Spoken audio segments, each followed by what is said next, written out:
Hello everyone, welcome back to the channel. Please like and share the videos that I post, and please subscribe to my channel if you haven't done so.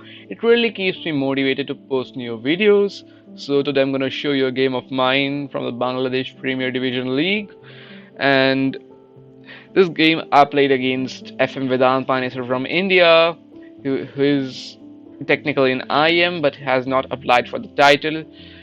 He is a very strong and consistent player, rated above 2450, and he was a top seed of the tournament. And okay, let's go over the game. I had the black pieces, he had the white pieces. Okay, so e4, e5, knight f3, knight c6, bishop c4, bishop c5, the Gioco piano. And now c3 is the main move, but he played d3, which is interesting. I played knight f6, castles, and knight bd2. C3 actually transposes to the main line, and I had uh, a move prepared here, d5. But he played knight bd2, and I wasn't sure whether d5 works here or not. But I I bit the bullet and I played d5, going for the attack. And the thing is, after e takes d5, knight takes d5, white is slightly better after knight e4. And according to the engine, I should have played bishop e7, but I played bishop b6. And the problem with bishop b6 is that now I can't play h6. Let's say, for example, e1 white plays some random move, a3 h6, just to show the point. Bishop h6 is there, g h6, then bishop d5, and I just lose a pawn. I can't take the queen because there's a fork and you lose your queen. Yeah, but it's not bad either. Bishop b6 is not actually that bad. It's okay, white has a bit of an advantage, but he's a human, so no worries. c3. And one thing, if bishop d5, queen d5, c4, it it looks that the b6 bishop is in trouble and black's position might collapse. But the thing is, I have queen d7, and if c5, there's f5. And for those of you wondering what out of bishop a5, let me tell you, there's a3 and b4 is unstoppable.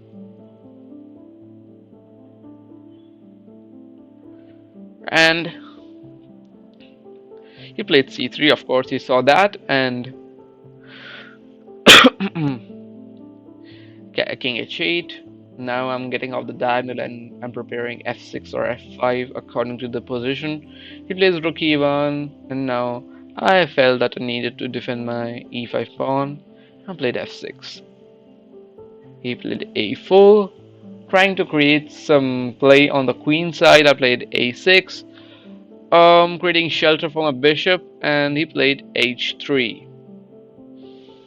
Yep, h3 prevents bishop g4. I played bishop f5, and bishop f. The thing is, I want to play something like queen d7 next, probably, and he can never play queen b3 due to the fact that there's knight a5, and I just get the bishop here.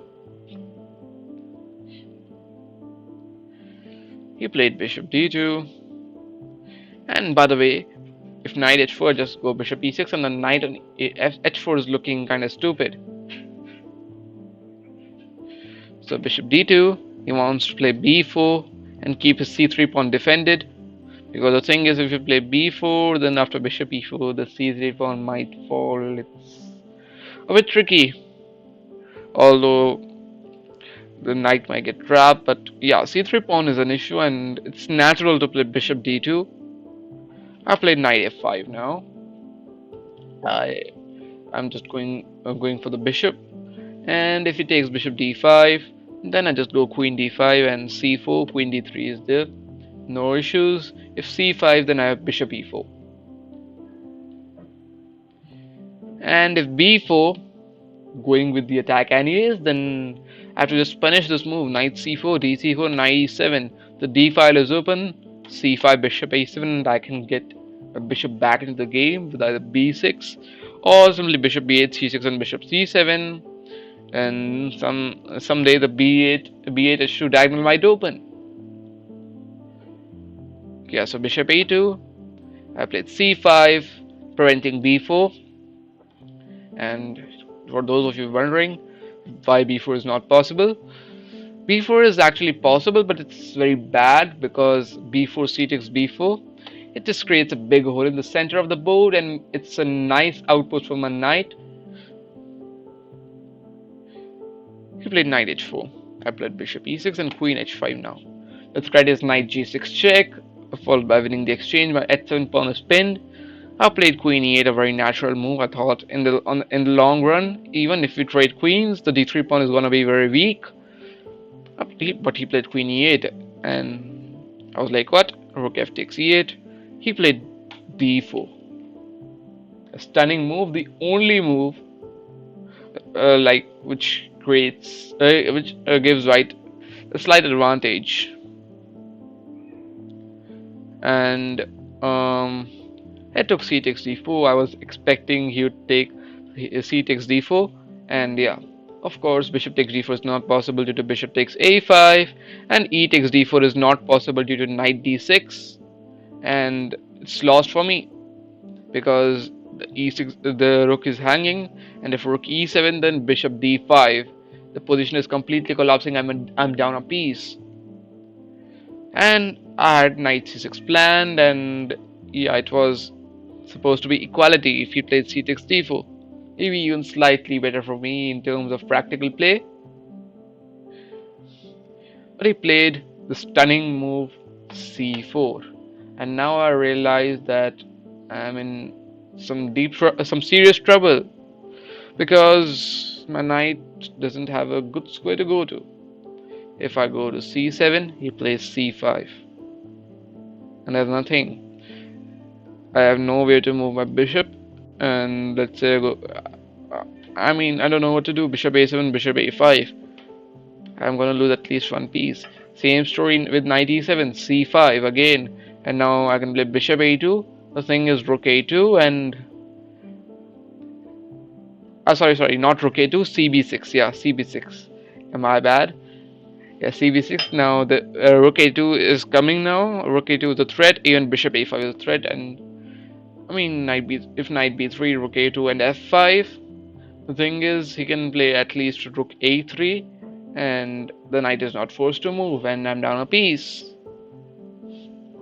So the only option that remains for me is to play, and also if f5, then he can play cd5 anyways. fe4, de6, he wins two pieces while I win one.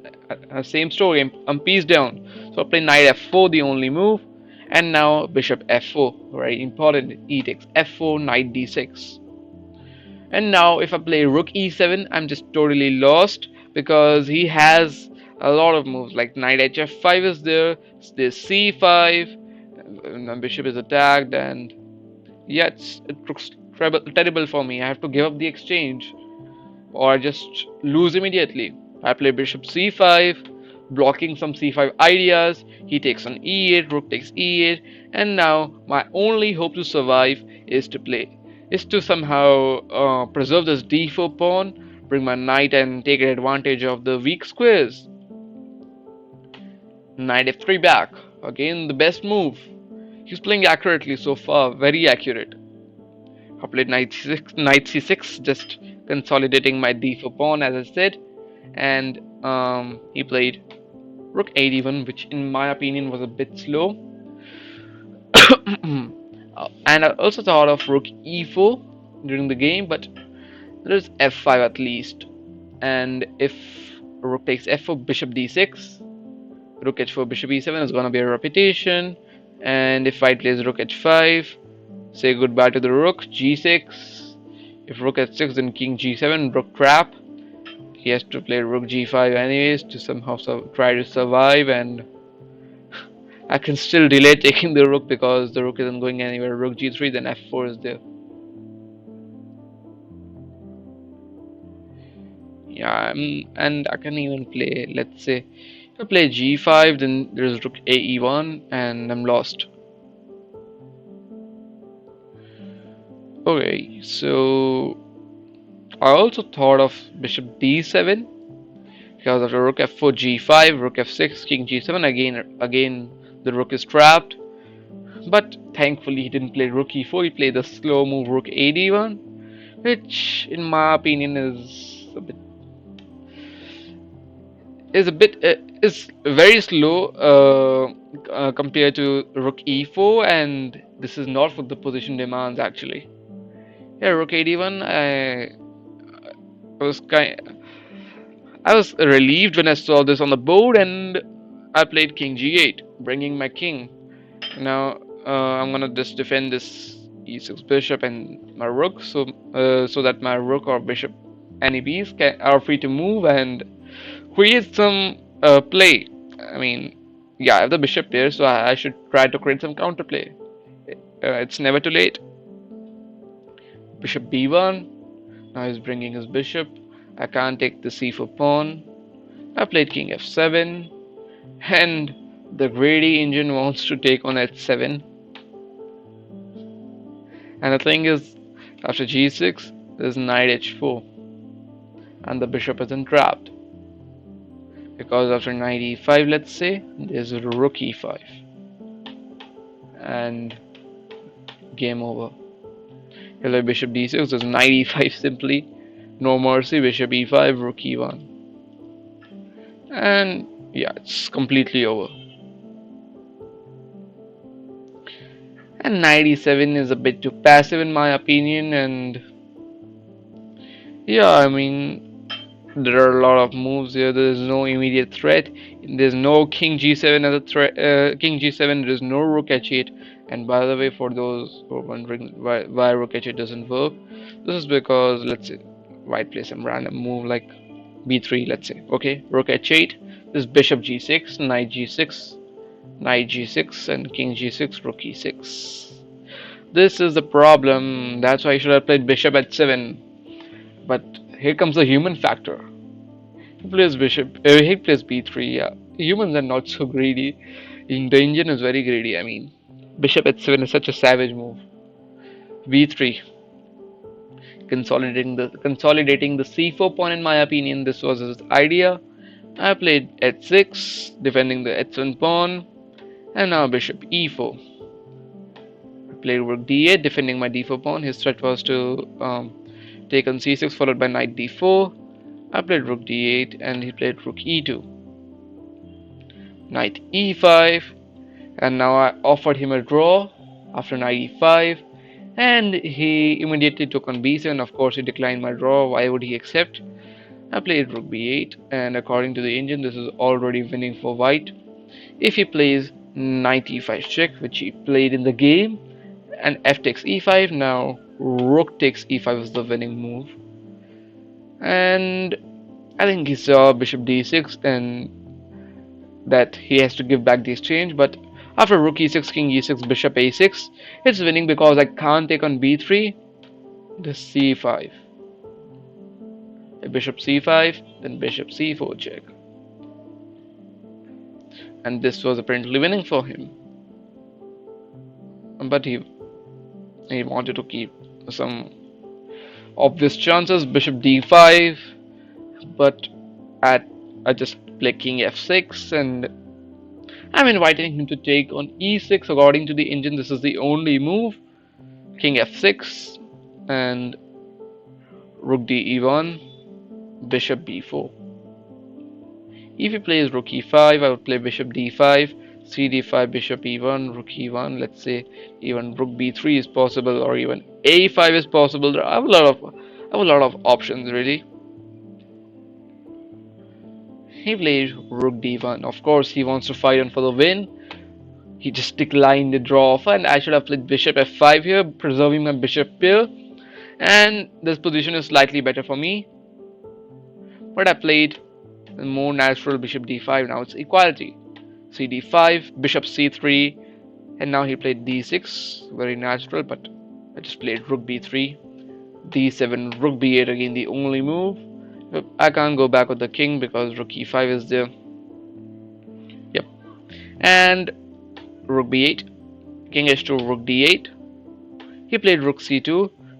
He is trying to actually trick me here, because if I take on d7, he just takes on c3 and I lose, surprisingly. I'm just a rook down. If I take d takes c3, I lose my rook on d7. Of course, I saw that and I played a5, but even better, the killing move was e4. And my connected passes are just too strong for him to handle. I can take the decent pawn at any moment. I mean, there's king e6, king e7, and defending the rook. I played a5, and he should have played f3 here, just simply preventing e4. But he played king g1 and offered me a draw. Of course, he was in time pressure, but yeah, f3 was the best move. And after king g1, I played e4. I seized my chance, and after king f1, king e6.